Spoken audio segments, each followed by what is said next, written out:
We are going to take a trip back in time to discover the history of our planet, which spans millions of years. There have been many good, bad, and occasionally downright horrible things that have happened in our history, while some of these historical events have been changed over time to match the storyline of the time. History's fundamental elements have not changed. In this video, we explore some of the most shocking historical revelations in recent times. Are you prepared to learn these untold stories? How do you believe they will alter your perception of the past?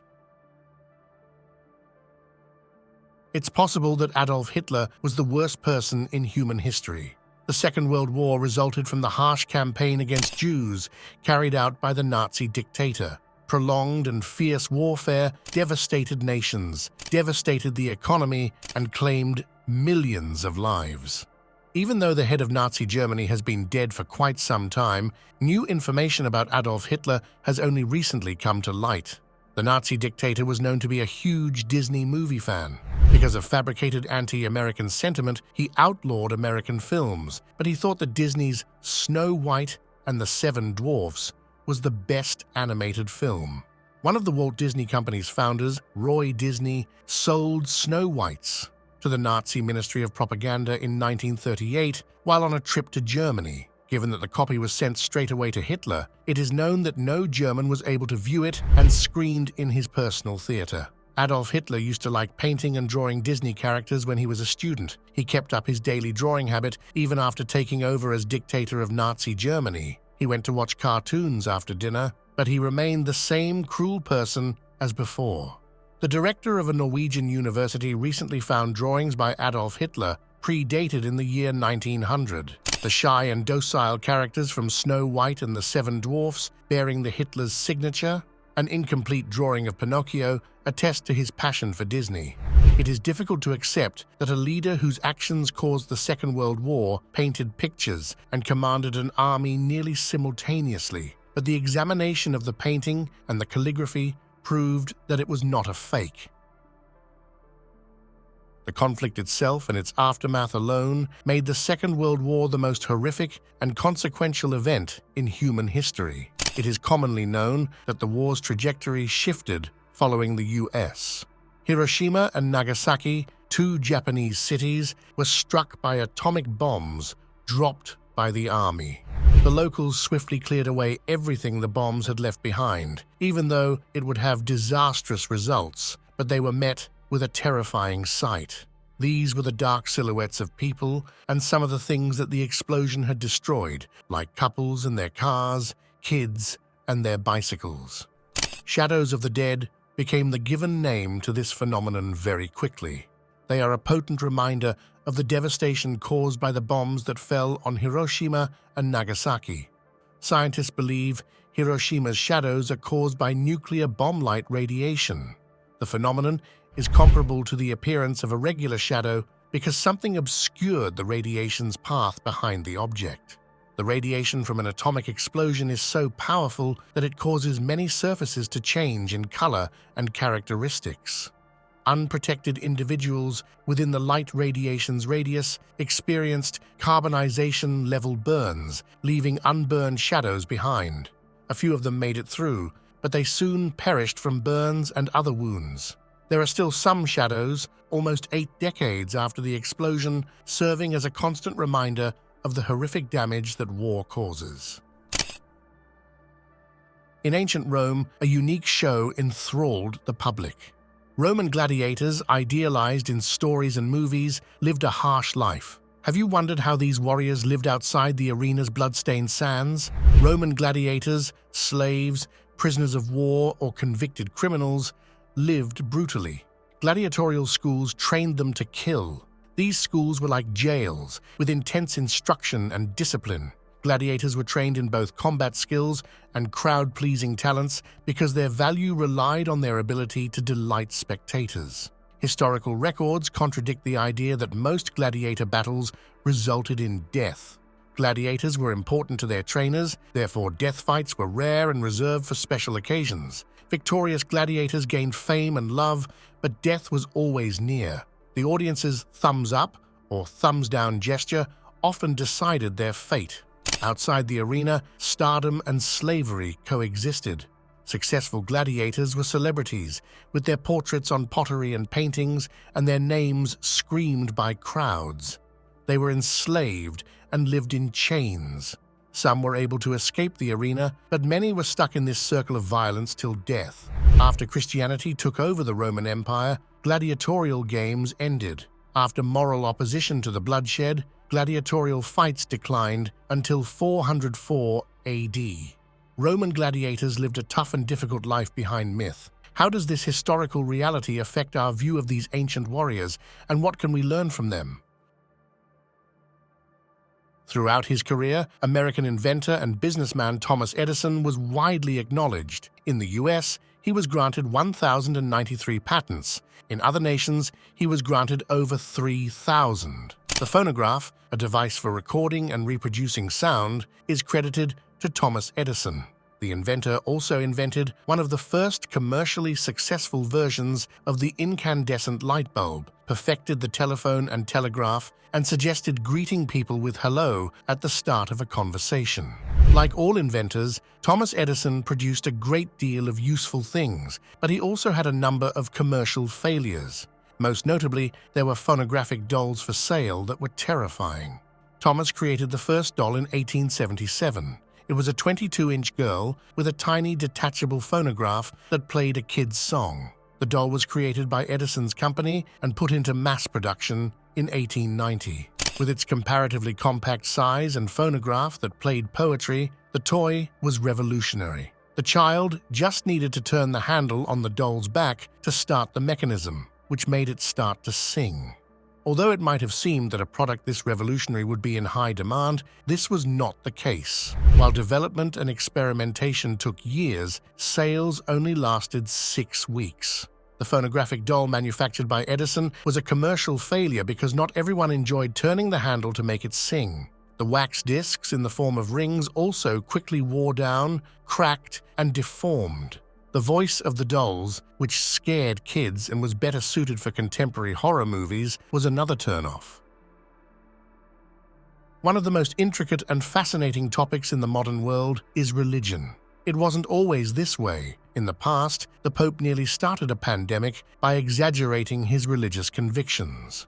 Gregory IX, the leader of the Catholic Church in 1227, thought that cats were possessed by a demonic force. He chose to wipe out the harmless and kind animals because he mistrusted them so much. Gregory IX was able to persuade people of the necessity of this action because of his immense social influence. He was even more certain that his actions were the right ones when the plague broke out during the Pope's reign. Gregory IX, who was upset with him for the crusade launched against cats, assumed that everything was the devil's doing. The Pope doubled down on getting rid of cats and ending society's reliance on household pets, not questioning the wisdom of his actions. Because it was thought that black cats in particular carried the spirit of the devil, they particularly infuriated him. At that time, scientists found that fleas living in the fur of rats and mice were the source of the plague. Although fleas multiplied freely due to the Pope's actions, cats managed to control the rodent population, making the plague more dangerous. The American flag is the most recognizable in the world, as is widely known. However, not everyone is aware of the fascinating backstory. Robert Heft, an American designer, created the Stars and Stripes flag. His parents divorced, and he was raised by his grandparents in Lancaster, Ohio, during his entire childhood. He was born in Saginaw, Michigan, in 1942. Stanley Pratt, an American history teacher when he was a young boy, assigned the class to make a project that demonstrated their appreciation and respect for history. When 17-year-old Robert decided to alter the American flag's design, he was given a failing grade. The student and teacher talked, and the student decided that if the U.S. approved his flag, he would get a better grade 0-star flag because he was certain that Alaska and Hawaii would eventually join the Union. This was one of the reasons the instructor, who believed the student had made a mistake, gave him a low grade. Robert soon personally presented President Dwight Eisenhower with his flag design. The student's project, which was selected for Independence Day 1960 from among over 15,500 designs, was surprisingly approved. The flag became the official national flag. When Robert went back to Lancaster High School shortly after, the instructor honored his word and gave the project a higher grade. It's unlikely that those who try to refute this story and think it's a hoax will be able to show otherwise.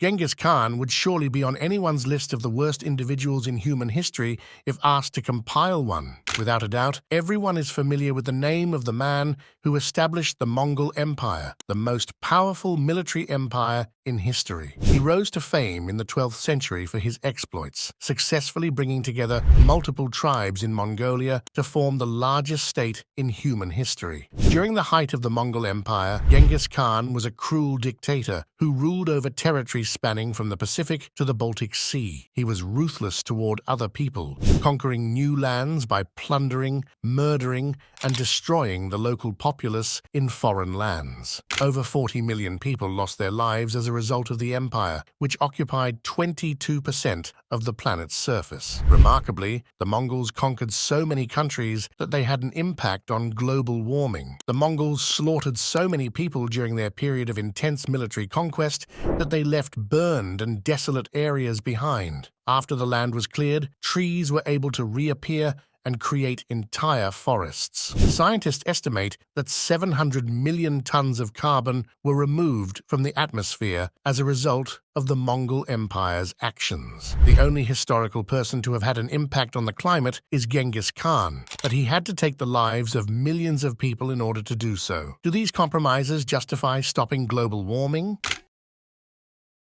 During the Second World War, in September 1941, the USSR's second biggest city was Leningrad, which is now St. Petersburg. Leningrad became one of the main goals as soon as the Nazi army entered the Soviet Union. The soldiers organized the siege of Leningrad because they were unable to carry out their planned occupation of the city during the military campaign. They deprived it of supplies, and the waterway across Lake Ladoga served as the only means of communication between the city and the outside world. For 872 days, German and Finnish forces blockaded the city. One of the worst famines in recorded human history struck Leningrad's citizens during this time. The population of the city dropped to less than 800,000, or one-third, in just over 2 years. Winter had come, and the city was without food, wood, coal, or gas. People used their possessions to start fires in order to survive the extreme cold without food. The situation got worse every day, and more people failed to go back home. This was initially connected to their efforts to flee the besieged city, but soon the quantity of meat in the market started to rise. Since it was believed to be horse and dog meat, the sudden increase in supply didn't worry anyone. However, it is now clear that the people living in besieged Leningrad were forced to engage in literal cannibalism, eating each other. Although cannibalism was officially reported in more than 2,000 cases during this time, there were undoubtedly many more.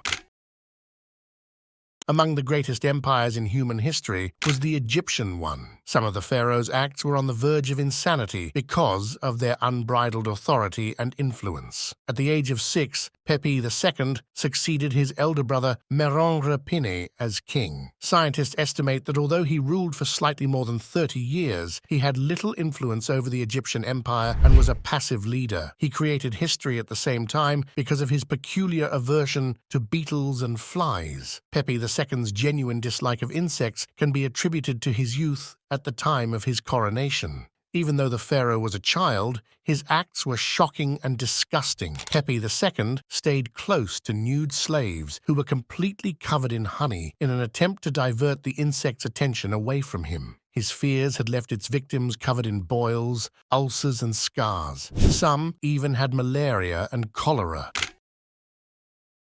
Although Jameson whiskey is well known and appreciated for its flavor, you will be appalled by the account of one of the company's founding family members. Great-grandson of the renowned John Jameson, who established the whiskey company in 1780, was James Sligo Jameson. Like many wealthy people, he was an adventurer and the heir to the fortune. James had saved up enough cash to go on an expedition with well-known explorers. He embarked on a journey across Central Africa in 1888. He committed an absolutely terrible act while he was in the Congo. Depending on the source, the specifics of this incident differ slightly. Although James, his spouse, and the interpreter gave differing accounts of what happened, they unanimously stated that James led the expedition's rear column in an area where cannibalism is prevalent. Evidently, the man paid 6 handkerchiefs for a 10-year-old slave girl because he wanted to witness cannibalism among the locals firsthand. Then she was bound to a tree and given to the cannibals who lived in that area as food. James recorded the action with watercolors in addition to his observation of the event. The man was accused of an act that the whiskey producing company made a concerted effort to conceal a few years after he passed away in August. Journalists and James's spouse released a letter in which the man revealed the slander. He had lost a bet with an Arab who said that people in the Congo lacked humanity, but he had not done anything of the sort described above. Rather, he had just happened to become an unintentional witness to the cannibals' cruelty. Concurrent confessions from other suspected perpetrators validate Jameson's guilt and his cannibalism fetish. In the late 17th century, a little Massachusetts community was the center of the Salem witch trials, which changed history. What happened at Salem, and how did a community fall into hysteria? This chapter explores the true narrative of one of the worst mass paranoia and judicial injustices. The Salem witch trials began in 1692 amid dread, superstition, and complicated social, religious, and political tensions. A group of Salem village teenagers claimed to be demon-possessed and accused many local ladies of witchcraft. These accusations swiftly escalated, causing a village-wide witch hunt. Hysteria was fueled by a Puritan society facing uncertainty. Recent smallpox epidemics and threats from surrounding Native American tribes exacerbated factionalism and internal disagreements in Salem. Witchcraft allegations allowed pent-up grievances and old feuds to be expressed in this environment of mistrust and dread. The trials were defective by today's standards. Spectral evidence, dreams and visions, was often used against the accused. The touch test, where witchcraft victims were expected to react when touched by their accuser, was popular. In a sad miscarriage of justice, 30 of 200 accused were found guilty and 19 were executed, most by hanging. Suddenly, the panic subsided. After public opinion swung against the trials in 1693, the remaining accused were released or pardoned. In later years, the colony implemented legislation restoring the accused's rights and recompense to their families, acknowledging the severe mistakes made. The Salem witch trials make one consider human hysteria and the risks of unbridled fear and irrationality. How did a community let fear rule? And what can the Salem witch trials teach us about justice and reasonable judicial procedures? Today, there is an easy fix if you are having dental issues. Dentures are available at any medical clinic in their absence, but few people are aware of the terrifying tale of dentures, and trust me, it's quite terrible. These days, a variety of materials, including composite resin and porcelain, can be used in the processing and manufacturing of dentures. People lost teeth then, as they do now, even though these materials and denture production technologies were unknown in the 1800s and early 1900s. This might be brought on by consuming sugar, using risky teeth whitening techniques, and not being aware of the importance of good oral hygiene. In the past, tooth loss was far more common, and each time it occurred, people had to figure out how to handle the situation. The solution was straightforward for powerful and affluent people at the time. Take the deceased's teeth, since they were no longer needed. Waterloo teeth became the moniker for this phenomenon very quickly. On the battlefield, doctors would remove the teeth of fallen soldiers, which the wealthy would then purchase. They also acquired teeth from underprivileged individuals who were prepared to have them extracted in return for a meager payment. Animal teeth, wood, and ivory were also utilized as denture materials. While it is clear that none of these choices are appropriate in the present, they are part of our past. Any old church worth visiting will have stained glass windows adorning its walls. The vivid and colorful stained glass captivates because it displays fascinating patterns as well as artwork, including Leonardo da Vinci's The Last Supper and other biblical historical events. Ever wonder how precisely this glass was made? The majority of the pictures were created with stained glass, a unique kind of glass that first emerged in the 6th century. A German monk who lived in the year 112 wrote a detailed account of the process of making beautiful and vivid glass in his journal. Materials like potassium carbonate and hot processed sand are added to start the manufacturing process. The addition of metallic oxides that can color the glass stabilizes the final product. The glass is hand-painted after it takes on its shape. The paint was made of lead and copper combined with a tiny bit of urine, which is used to dilute metallic oxides and enhance their fusion with glass during cooking, guaranteeing the ideal outcome of labor-intensive work.